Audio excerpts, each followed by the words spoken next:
तो हाँ भाई, कैसे हो आप सब? सब बढ़िया सबके जीवन में? तो एक और छोटा सा टॉपिक है जिसका नाम क्या है बच्चे? oogenesis। अब देखो होता क्या oogenesis, जैसा भी अपन ने स्पोनेसिस पढ़ा ना वैसे ही डिट्टो सेम। कुछ डिफरेंस नहीं है, लेकिन कुछ डिफरेंसेस तो वैसे बहुत सारे हैं, लेकिन अपन जब पढ़ना है ना तो सिंपलीफाइड करके पढ़ते हैं। चलिए, अपन को करना क्या है ना, प्रोसेस का नाम क्या है बच्चे? oogenesis। मतलब अपन को क्या बनाना है अब? ओवम। ऊपर अपन लोगों ने क्या बना दिया? स्पर्म। अब अपन को क्या बनाना है? ओवम। अब पहले तो ध्यान से सुनो, एनसीईआरटी ने जो चेंज किया है, वही पेज नंबर आ जाओ 49 पुरानी वाली एनसीईआरटी पे, और नई में भी 2 पेज बढ़ा दो, 33 पेज नंबर पे आ जाओ, जो डायग्रामेटिक सेक्शन दिया हुआ है ओवरी का, वहां पे देखो ध्यान से। एनसीईआरटी ने चेंज कर दिया है। 14th डे पे जब ओव्यूलेशन होता है तो निकलता कौन है? Secondary oocyte। अब ये सेकेंडरी oocyte ही निकलेगा या ओवम निकलेगा? Secondary oocyte। तुमने तो कह दिया, अब मैं इसको प्रूफ भी कर देता हूं, ध्यान से सुनो। चलिए, प्रोसेस का नाम है बच्चे oogenesis। Same process. आपके पास कौन था? वही मास्टर्स ऑफ मास्टर्स ग्लैंड, जिसका नाम क्या था? हाइपोथैलेमस। हाइपोथैलेमस ने क्या रिलीज किया इंटरपिट्यूटरी से?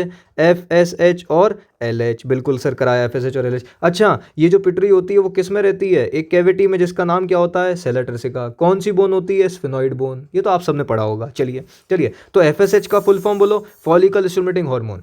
फॉलिकल्स को जो स्टिमुलेट कराए, हाँ, जिससे जिससे डेवलपिंग फॉलिकल से आपके पास क्या बनना स्टार्ट हो जाए? Secondary oocyte। फिर एलएच को क्या बोलेंगे? ल्यूटिनाइजिंग हार्मोन, जो क्या कराता है? ओव्यूलेशन। अब पहले तो oogenesis पढ़ते हैं, फिर ओव्यूलेशन तक बात आएगी। चलिए ध्यान सुनना, मैंने आपसे बोला क्या? वही same same same process same चलेगी। आपके पास सेल है जिसका नाम है प्राइमोडियल जर्म सेल, जो कि कैसी होती है? डिप्लॉइड। बिल्कुल सर। इसमें अपन लोग क्या कराते हैं बच्चे? माइटोसिस। अब खास बात पता क्या होती है? सवाल भी पूछा गया 2 बार नीट में कि oogenesis स्टार्ट कब होती है? प्यूबर्टी पे, प्यूबर्टी के बाद, या फिर एम्ब्रियोनिक लाइफ में ही? एम्ब्रियोनिक लाइफ में ही। जब एक फीमेल के अंदर फीमेल डेवलप हो रही है, मतलब आने वाला जो बच्चा है वो फीमेल है और वो एम्ब्रियोनिक लाइफ में है। इंट्रा यूट्राइन लाइफ लिखती थी पहले एनसीईआरटी। जब वो यूट्रस के अंदर इंट्रा यूट्राइन लाइफ में 25th वीक या 24th वीक में है, तब oogenesis स्टार्ट हो जाती है भाई साहब। अच्छा, तो मैं आ तो रहा हूँ, आने तो दो मुझे वहाँ तक। प्राइमरी जर्म सेल थी, बिल्कुल थी सर। इसमें आपने क्या कराई बच्चे? माइटोसिस। चलिए, अब जैसे ही तुमने इसमें माइटोसिस करा दी, हाँ जी, माइटोसिस कराई, डिप्लॉइड, हाँ डिप्लॉइड सेल थी, माइटोसिस आपने करा दी, अब आपके पास क्या बन चुका है बच्चे? ऊगोनिया। छोटी छोटी सेल बनी जिनका नाम क्या है? ऊगोनिया। ये भी कैसी हैं? डिप्लॉइड है। हाँ जी बिल्कुल है। अब इस ऊगोनिया में अपन लोग क्या करा रहे हैं? ग्रोथ। अच्छा, क्या करा रहे हैं? ग्रोथ। देखो, पहला फेज माइटोसिस, दूसरा फेज ग्रोथ, सेम जो अपन ने ऊपर अभी पढ़ा स्पोंडिलोसिस में। अब खास बात क्या होती है oogenesis में? जैसे कुछ जो एग लेइंग मैमल्स होते हैं, या फिर एग लेइंग जो ऑर्गेनिजम्स होते हैं, जो एग लेइंग ऑर्गेनिजम्स हैं या फिर एग लेइंग मैमल्स हैं, एग लेइंग मैमल्स में कौन आता है? याद करो, प्रोथीरियंस। अरे एनिमल किंगडम भाई, प्रोथीरियंस। ये जो एग लेइंग मैमल्स होते हैं उनमें ग्रोथ फेज होता है मैक्सिमम टाइम के लिए। अच्छा, क्यों होता है ग्रोथ फेज मैक्सिमम टाइम के लिए? अरे ताकि अंडे का साइज बढ़ जाए। अच्छा, समझ रहे हो मैं क्या कह रहा हूँ? चलिए, तो आपने ग्रोथ कराई, आपके पास ग्रोथ कराने के बाद सेल बनी जिसका नाम क्या है? Primary oocyte। अच्छा, कौन बन गया बच्चे? Primary oocyte। ये भी कैसी सेल होती है? डिप्लॉइड। अब आती है खास बातें, ध्यान से सुनना मेरी बात। आपके पास प्राइमरी oocyte था, बिल्कुल sir, primary oocyte diploid cell थी, और डिप्लॉइड सेल है तो यहाँ पे 44 प्लस XX वाली कंडीशन रहेगी, ना कि XY वाली कंडीशन रहेगी। हाँ, अब मियोसिस 1 आप इसमें कराते हो, लेकिन मियोसिस 1 कहाँ पे अरेस्ट हो जाती है? प्रो फेज 1 की डिप्लोटीन स्टेज। चले जाओ वापस, फिर से कहाँ पे चले जाएं सर? अरे उसी में यार, सेल डिवीजन। वहाँ एनसीडी लिखती है पेकाइटिन के बाद कि diplotene can last for month to years in some mammals, और वो लिखती है फीमेल मैमल्स। हेलो, प्रोफेज 1 की डिप्लोटीन स्टेज में कौन अरेस्ट हो गई? मियोसिस 1। और कब स्टार्ट होती है? जब प्यूबर्टी पे फीमेल आ जाती है। जैसे ही फीमेल प्यूबर्टी पे आएगी वो रीस्टार्ट हो जाएगी मियोसिस 1, और प्राइमरी oocyte से आपके पास क्या बनेगा? मैंने बोला भी था जब मैं स्पोनेसिस पढ़ा रहा था, यहाँ पे डिवीजन होता है unequal division, cytoplasmic unequal cytoplasmic division. तो एक बनेगी कौन? First polar body. कहो हाँ। हाँ जी, एक तो आपके पास कौन बन गई? First polar body. दूसरा आपके पास क्या बना? Secondary oocyte। अच्छा, अब ये जो सेकेंडरी oocyte बना है, क्या तुम बताओ, क्या ये अभी फंक्शनल है या नॉन फंक्शनल? Non functional. क्यों नॉन फंक्शनल? अरे भाई साहब, मियोसिस 1 ही कराई है अभी, और मियोसिस 1 जब आपने करा दी है तो सेल तो हो चुकी है हैप्लॉइड, लेकिन डीएनए कंटेंट कैसा है अभी? 2C। कैसा है बच्चे? 2C। अब ये सेकेंडरी oocyte जो आपने बनाया है, इसमें अपन लोग कराएंगे मियोसिस 2। लेकिन भाई साहब कैसे बताएं अब हम आपको, इस प्रोसेस में फिर से डिले लग जाता है, फिर से ये अरेस्ट हो जाती है मियोसिस 2। मियोसिस 2 कहाँ अरेस्ट होती है अब? मियोसिस 2 फिर से कहाँ रुक जाती है? मेटाफेज 2 में। कहाँ रुकेगी बच्चे? मेटाफेज 2। और मैं यहाँ पे तुम्हें लेके चलता हूँ सेल डिवीजन में घुमाने, अभी रुको तो सही। ये मेटाफेज 2 पे रुक जाती है। और कब स्टार्ट होगी, जो कि नीट में बार बार पूछा गया है, बार बार पूछा गया सवाल है कि कब स्टार्ट होगी, कब रीस्टार्ट होगी meiosis two, at the time of entry of sperm. ये तो एक मतलब स्टोरी जैसा अपन याद करते हैं, at the time of entry of sperm, मतलब जब स्पर्म आ रहा होगा, at the time of entry of sperm, but before fertilization, मतलब फर्टिलाइजेशन के पहले लेकिन स्पर्म के अंदर आने के बाद। मैंने बोला क्या, एंट्री हो चुकी है स्पर्म की फीमेल बॉडी में, लेकिन अभी फर्टिलाइजेशन नहीं हुआ है।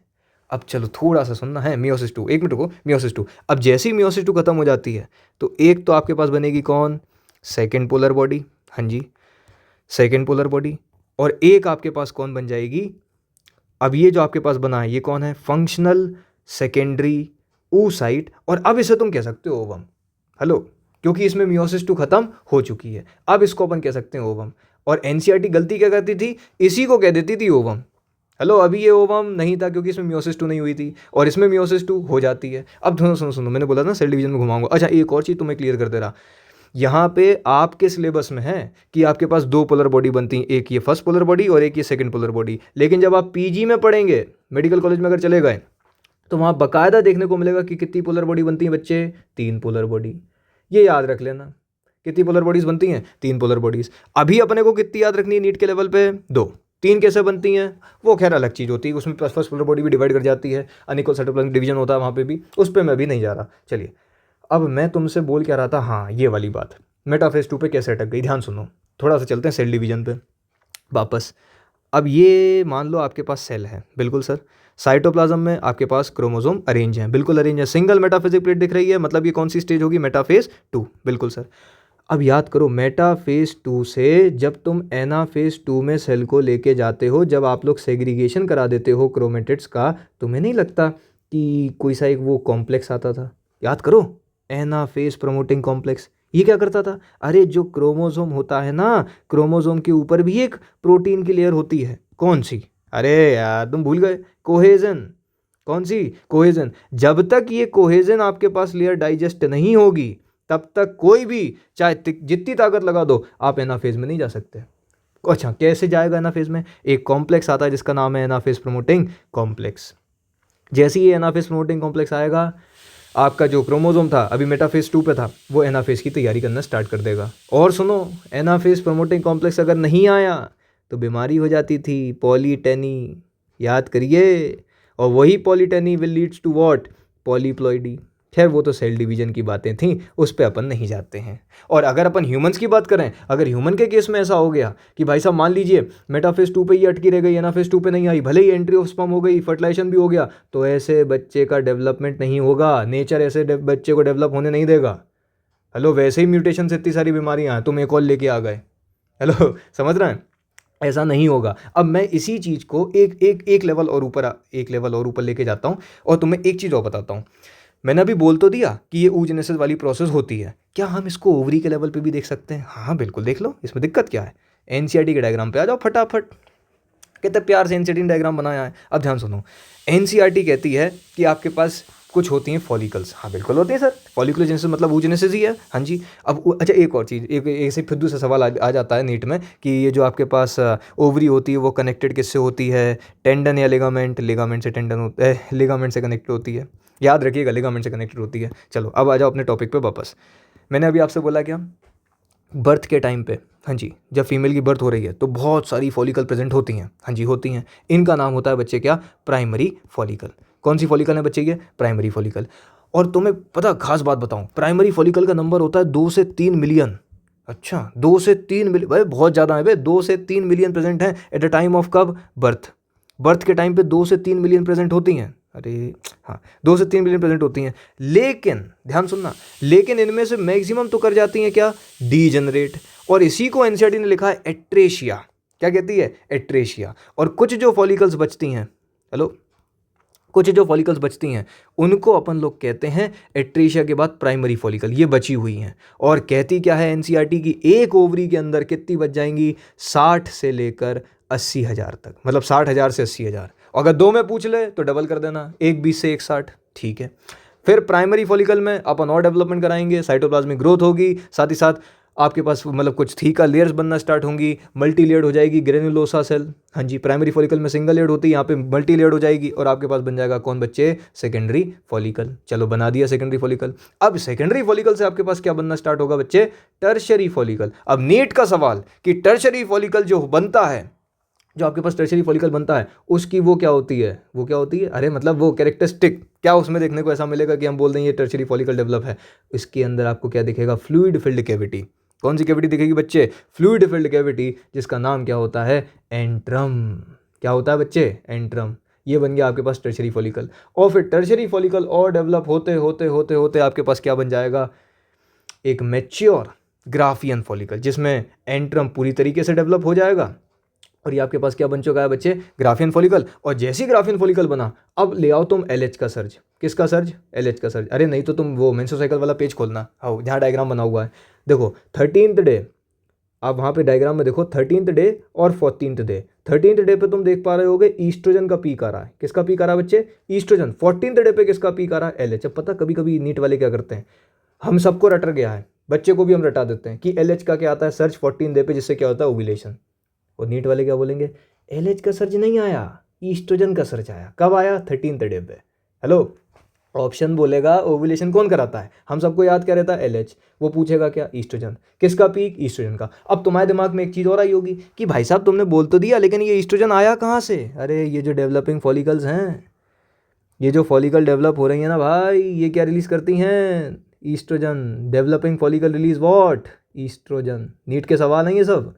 डेवलपिंग फॉलिकल ने रिलीज किया ईस्ट्रोजन, एलएच का सर्ज आया, हो गया ओव्यूलेशन। और जैसे ही ओव्यूलेशन हुआ, पेन, जैसे ही ओव्यूलेशन हुआ, अभी आपके पास बाहर कौन आ चुका है बच्चे, सेकेंडरी oocyte। इसी को पहले एनसीईआरटी लिखती थी ओवम।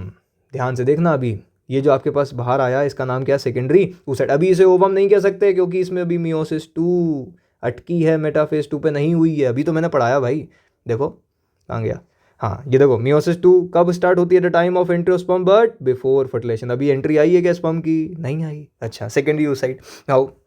अच्छा, सेकेंडरी oocyte, ओवम नहीं कहना है, याद रखना, सेकेंडरी oocyte। और ये आपके पास जो बचा हुआ ग्राफियन फॉलिकल होता है, वो कन्वर्ट हो जाता है किसमें, एक येलो कलर के कॉम्प्लेक्स कंपाउंड में, जिसका नाम क्या होता है, कॉर्पस ल्यूटियम, जो कि एक टेम्पररी एंडोक्राइन ग्लैंड होता है। Corpus luteum. अगर बोल दे येलो कलर क्यों होता है, ड्यू टू कौन सा प्रोटीन, ल्यूटीन प्रोटीन, क्योंकि इसमें कौन सा प्रोटीन होता है बच्चे, ल्यूटीन प्रोटीन। चलिए बढ़िया, कॉर्पस ल्यूटियम। और फिर एनसीईआरटी लिखा है एक और चीज़, लिखा सुनो तो सही, कि अगर मान लो 21 से 23वें दिन तक वो इंतजार करता है कॉर्पस ल्यूटियम, वो खूब मतलब ईस्ट्रोजन ये 3 चीज़ें रिलीज करता है, ईस्ट्रोजन, प्रोजेस्ट्रॉन और थोड़ा बहुत रिलैक्सन, या फिर एनाबिन भी कह देते हैं कोई लोग। अच्छा, ये रिलीज करेगा और तैयारी कर देगा पूरी प्रेगनेंसी की। लेकिन अगर मान लो स्पर्म की एंट्री नहीं हुई, स्पर्म की एंट्री नहीं हुई, तो ऐसी कंडीशन में क्या होगा, ये जो आपके पास बना है कॉर्पस ल्यूटियम, ये कन्वर्ट हो जाएगा कॉर्पस एब्लिकेंस में। और एनसीईआरटी से क्या लिखती है कॉर्पस एब्लिकेंस को, अरे देखो भाई, रिग्रेसिंग कॉर्पस ल्यूटियम। क्या लिखती है, रिग्रेसिंग